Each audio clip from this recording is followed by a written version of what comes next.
বর্তমান রাজ্য সরকার মানুষের জন্য কাজ করছে। মানুষের সমস্যার কথা লক্ষ্য রেখে প্রধানমন্ত্রী জিএসটির 2টি স্ল্যাব করে দিয়েছেন।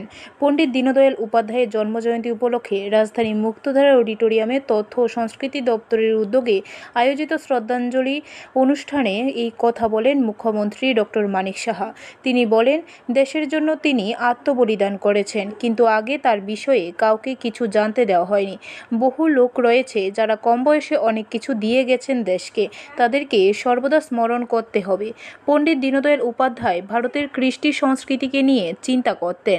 পণ্ডিত দীনদয়াল উপাধ্যায় প্রকৃতি থেকে শিক্ষা নেওয়ার জন্য বলতেন বলে জানান মুখ্যমন্ত্রী।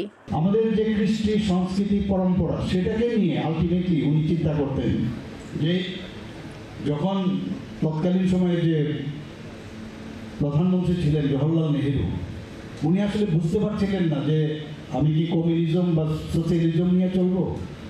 শেষ পর্যন্ত একটা জোড়াতালি ক্যাপিটালিজম সোশ্যালিজম মিলিয়ে টিলে কোনোরকম একটা চলা। এতে করে পণ্ডিতজি দেখলেন যে এইভাবে তো দেশ কোনোদিনই উন্নতি করতে পারবে না, ডেভেলপ করতে পারবে না, আলটিমেটলি মানুষের উন্নয়ন হবে না।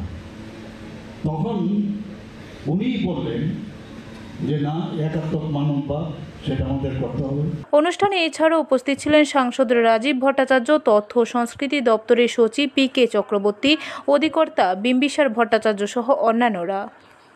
ব্যুরো রিপোর্ট, খবর ত্রিপুরা।